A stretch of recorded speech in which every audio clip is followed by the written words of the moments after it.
go with the universe. When I feel like there's a fine line of, when you have to take accountability for your actions and be responsible, and also going with the flow. So can you maybe describe the difference, or maybe in your own experience?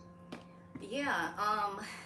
Okay. So when you are like resisting and you're not surrendering, because all of a sudden you're gonna feel like your life is being like torn apart, like it's like one thing after another, one thing after another, and you just get to that point where you have no other choice but to fall to your knees. And I know a lot of people will probably agree. You'll get to that point where you're alone, where you feel like you have nobody, and it's not like you're being punished or anything like that, but it's spirit, God, source, divine, who's trying to get your attention. And the only way sometimes they can get your attention is for you to feel like you're losing everything around you that makes sense. Does that make sense? And so Yeah. you'll go through those moments, like for me, but they will make sure you're okay. So for me, for example, I remember like I wasn't working, I didn't have like a job, I wasn't on unemployment, but for those 6 months when Spirit, God, Source, Divine was taking me through my awakening, my journey, financially, they made sure some type of way everything was met. So when you get ready to go through this journey, you will be okay financially. You will have like money in your account, or there'll be miraculous ways where money just comes to you for you to stay above float, so you don't fall too low. You understand? And so when you resist, you'll feel that. You'll be up at night 3, 4, 5, 6 o'clock in the morning and just like laying in your bed like why? Like what is happening to me? Like I'm just giving it to you straight, and it's honest. And you're just like, you get to that point where you're like, okay, like it's, you get like a spiritual spanking, I want to say, like to, not to make anybody like afraid or anything, but we have to be honest with everyone, and I'm gonna be honest. And it's like you get to that point where you're just like, where you get spiritually spanked enough where that night you'll remember that moment when you said, okay, I surrender. Like I stop whatever you want to show me, just show me, and just guide me through. And then you'll feel it. You'll feel it there in your heart. You understand what I'm saying? And from that moment on, every question that you wanted answers to, you'll find it. Any mentors that you need in your life, they'll be sent to you. Your soul tribe, your spirit family. You'll start to learn things, like simple things like how to align your chakras or how to work your gifts. And if someone is coming in on your journey that don't have the best intentions, because let's get, like, everybody like don't have the best intentions for us, like everybody wants to take care of themselves, right?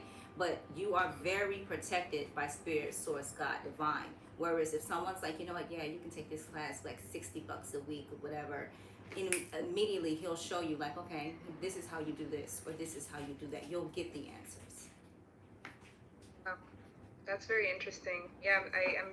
It's like my wheels are turning. I'm seeing that in my own life as well. That's fascinating. So, when was it in your life that you recognized that, okay, yes, I'm on this journey, and yes, I see why these people are now appearing in my life?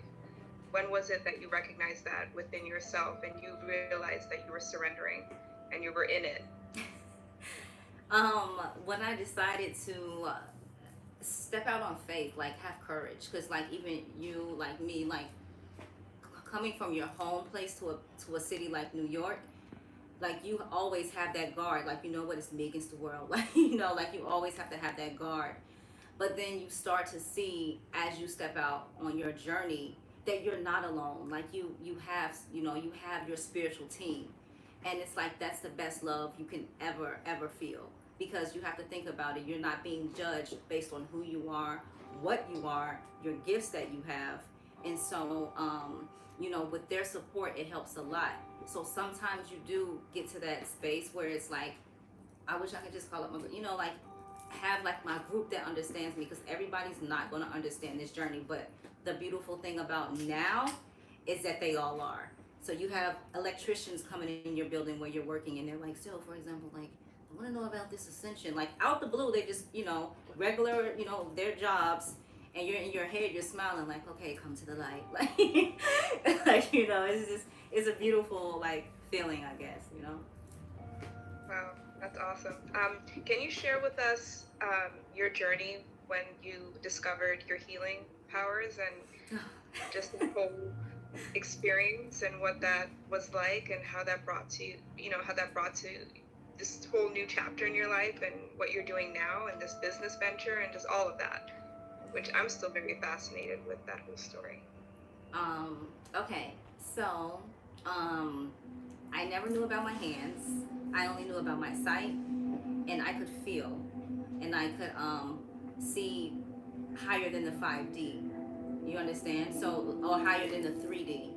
And so, when you grow up in an environment where your family is like Catholic, so I was raised in a Catholic setting, right? And I was baptized Catholic. But the cool thing about it is my nana was very open. Like she wasn't like, oh, you know.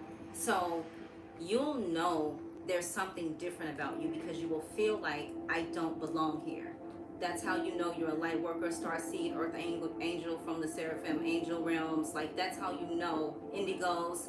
You're always wondering you don't fit in. Like even though you're cool, like you know you're popular, secretly you're like I really don't belong. Like I belong. You know you look at the stars and you're like that's where I want to be.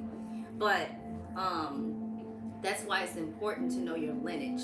And so when those things started happening to me as a child, I can tell you they started 6, 7, like 5, 6, 7. And so I would feel that before I could see, I would feel the energies first. And as soon as I would feel like something was like it's gonna guide, like they're trying to show you, and they feel like you're ready, but they don't understand. Like you're just a toddler. Like you're not understanding what they're trying to say. And especially if your lineage is strong, they're trying to get you because they know, like you're the chain breaker for your generation and for your lineage, and whoever watching, they're the chain breaker for their lineage. And so your ancestors are happy because they're like, you know, he or she's finally here, like yes, like you know. And so my nana, they didn't know about that side. They didn't know I was raised by my nana, but my mom, like you know that story. But I had to dig into my mother's side to understand who I was. And so when this sight and all of that started happening, the only thing I could do, and you guys could probably relate, is I would get up and I would like run and I would cry and I would like something's in my room, and of course your parents are like, oh, go back to bed. Like they're not understanding what you're seeing. And so you'll notice as you get older and you go to different places to live, it'll click. Like, no, this isn't the houses or anything like that. This is in me. Something's in me. And so that's when you start doing the research. And I was like, okay, cool. I'm like, because you get so terrified because they're trying to show you things, but they're not talking. They're showing you energetically, thinking that you're gonna match back, but you don't know because you're not, you know, you're not experienced yet. You don't know what's what. So, um, what it took was for me to dive into my lineage. So I made the call to my auntie. My like I love her to death. She's so cool. And I asked the question, and I asked her, and I said, like, you know, auntie, can I ask you something? And you promise you ain't gonna get mad? You know, they're from the South, so it's always like a child stay in a child's place. And I always think that even though I'm an adult. And she's like, no, baby, you know, what is it? And I said, did grandma, like, you know, was her hands, like, you know, magical or something? Or did we have, like, you know, and she said, like, let me tell you a story. And that opened up everything. And it's so important for someone to document that information, for someone to have that for you, because you have to, that's why I have my books. Like, you have to keep passing that information on. So, you know, your kids aren't feeling like, you know, I'm lost in the sauce. So she told me about her hands, and she told me about like how she would take her hands to my auntie Ruby, who was in having really bad like labor pains, and she said all she remembered was just watching her mama, like, which is my grandma, put her hands on her belly, and she started like making these faces, like, you know, and she said the doctors came back in and they were like, Auntie Ruby was like screaming, like, you know, back in the day they didn't have like, you know, whatever the little shot is that you get in the back and like you're good. Yeah. And the doctors were amazed. They were just like, and then when my grandma and my auntie walked out the delivery room, she told my auntie and said, if you ever tell somebody what you saw, I'll cut your tongue out. And my auntie Birdie was like, I promise I won't say anything. So when she saw that I needed the help, she was like, you know, I don't think she'll, you know, get mad at me now. I mean, she's not here. And the beautiful part about it is that when they know they're passing on, and when they know, my grandma died young. She died at 40. but I was in my mama's belly. And so before she left, she took her hands and she put them on my mom's belly and told her, like, you're having a girl, I want you to name her Ruby. And that was it. And then after that, she, she passed on because she felt like one of her hands had gangrene and she felt like she couldn't do the gifts. And so when I went into meditation and I was communicating with her, because like they're so strong now, I was saying you could have still did it, like you could have still used it. She thought because her hands were so messed up, she couldn't be able to do the magic that she did. And so then I found out it was just right in the lineage. So it comes with um, them being medicine women. It comes from them knowing magic. It also comes from them having hoodoo. Like that part, I haven't tapped into yet. It's only been like angelic, healing, magical, like things like that. But that's also in our lineage, and the gifts go to each person the way they see fit, or however your ancestors see fit. And how I noticed it in the 3D was there was a situation at work where if you work in a flagship, like, and you lose your keys, like that's it, like you get fired. And so that day, that's what made me ask my auntie, because I was just looking at him and I was like, and he was like so nervous and so nervous, and he was like, I'm gonna get fired, I'm gonna get fired. And intuitively, it seems like I just glided like some kind of way. I just went to him and like didn't care who was around, wasn't paying attention. I knew a lot of my manager buddies were in there, and Kayla specifically. And I went to him and I just like put my hands like right here, like by his heart, and I was like, "Go find your keys," like that. And I just like stared at him, and he just looked at me and was like, "Okay." And then he came back and swinging his keys, and then my coworker was like, Chrissy, what you doing over there, weirdo? And he just like snapped and was like, would you ever call her that? And I was just like, and then I went out of the, office, and I like looked around and was like, so that's what made me ask the question to my auntie. So Wow, that's incredible. yeah. That's incredible. So I think that's the perfect segue to get into it. Did you want to start with the healing, or did you want to start with the meditation? You are the leader today. We can start. You know what? I would like to start with the meditation because there's something really cool I want to show you guys, and I'm just going into my little pouch and just getting out my. But this here, this is a pink Lumerian quartz. So a lot of star seeds, light workers, indigos, those who have past life with Atlantis, Egypt, and even Lemuria, like those type of star seeds. I want you guys to go out. Like there's a website. I'll probably post it on my Instagram, but I want you to grab this. So the reason why I brought this crystal today to the live is because as you evolve, you will learn how to connect with your spiritual tribe, with your ancestors more and more. And so I even meditate different now, not just from the root, but I take the light. And when I do this, like there's this beautiful white light like above like your crown chakra. And as I do that, there's the light. And what you want to do is you want to pull it down through your crown all the way to the bottom by your root. Okay? So you saw how I did that? You take your hand, and as you can see, you have in your mind's eye, you may be seeing it now, there's your Lemurian quartz. Now, are we doing this with? Okay. There's your Lemurian quartz. So as you have the white light in your palms in the middle, you see it? And do you feel the energy in the middle of your hands?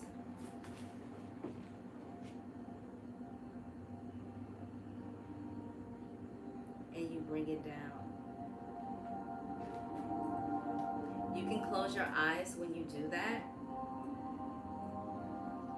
But what's so beautiful is when you do this, you will start to see your ancestors show up. So for example,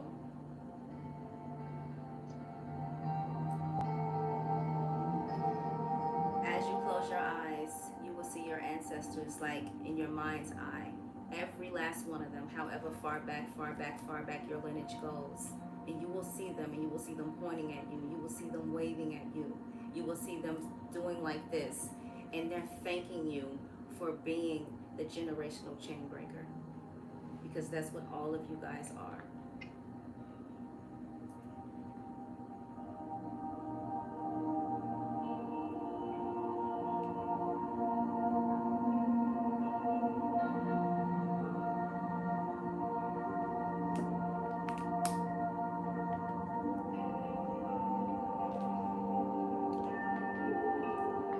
How do you guys feel?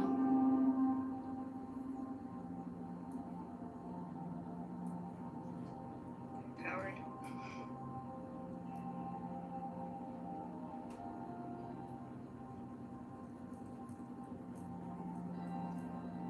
You want to give it another go?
How you guys doing?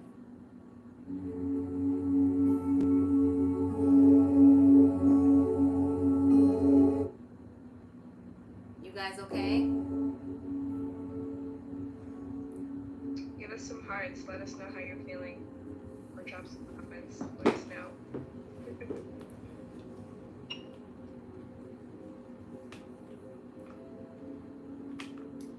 Do you want me to go into the healing now? Yeah, take it away. Okay. Okay. So what I want you guys to do is I want you first to place your projective hand. That's the hand that you write with the most. All right? I want you to place that on your heart, right here, right here in the center, like right here. And what you should feel now after doing the Lemurian exercise, like the pulling the light down, that meditation, you should feel beautiful, warm energy right here in the middle of your heart. Beautiful, warm energy, like a flow or like a little magnetic feeling, like you know, like this, like in your hands.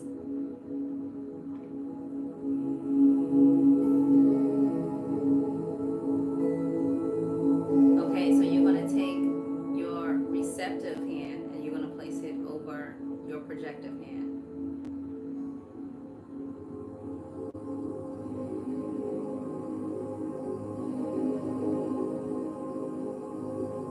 Now, I have you doing this because I want your heart to be open. So in this moment, release any doubts, any fears, any rejection, any hurt, and know that you are enough, you are beautiful, you are loved, and you are strong.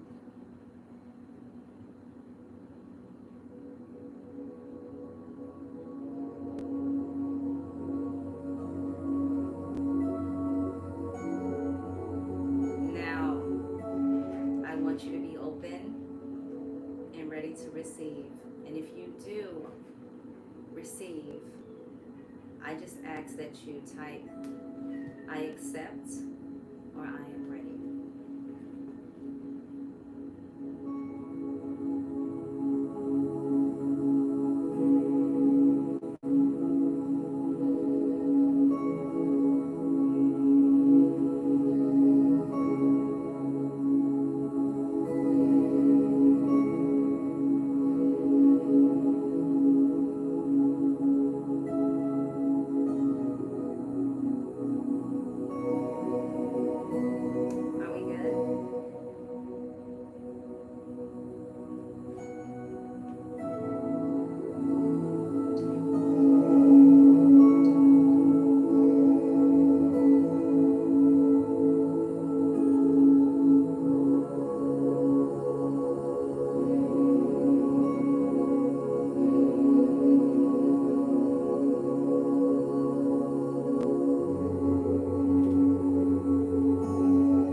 doing?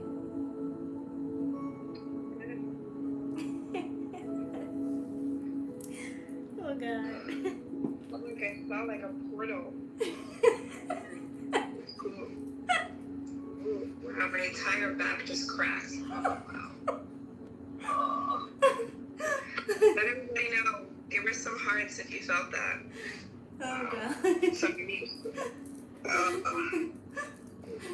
Thank you, Chrissy. You're welcome. Wow.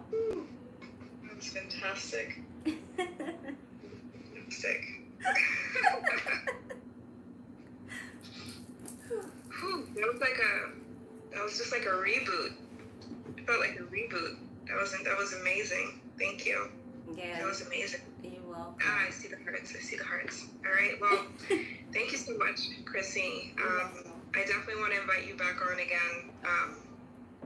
That was beautiful. Let everybody know how they can best support you and where they can follow you. I just purchased my crystal packet from you. I know you have a crystal shop. I know you offer Reiki healing and distance healing and all of that beautiful, beautiful stuff. So let everybody know how they can support you. You can check me out on YouTube at Chrissy the Crystal Indigo. You can visit the website at www.chrissythecrystalindigo, or you can also check out the Etsy shop at Crystal Indigo. I had to take one of them out because it was too long. And on the website, all of the services are there, whatever you need. Akashic Records, past life regression, just general readings, whatever you need, it's there. So thank you for having me. Beautiful. Awesome. Yay. Any parting words of wisdom you want to leave our audience with before we sign off? Yes, you are enough. And these next 4 months are going to be so crucial, but yet they're going to be so beautiful. Whenever you feel heavy energy, whenever you feel like your past is constantly revisiting, it's only to purge, purge, purge. And the best thing you can do is respond with love. It's going to keep raising you higher and higher. They're coming in to make amends. They're coming in to right the wrongs. And for all of you guys, we're all one. Get ready, because this is going to be a beautiful journey. Love it. Awesome. Well, we'll definitely stay in touch, and I'm definitely going to have you back on here again for sure. Okay. Yeah, thank you so much. Chrissy the Crystal Indigo. We'll talk. Many blessings to you, and love and light to everyone. And thank you guys for tuning in. And yeah, until next time. Take care.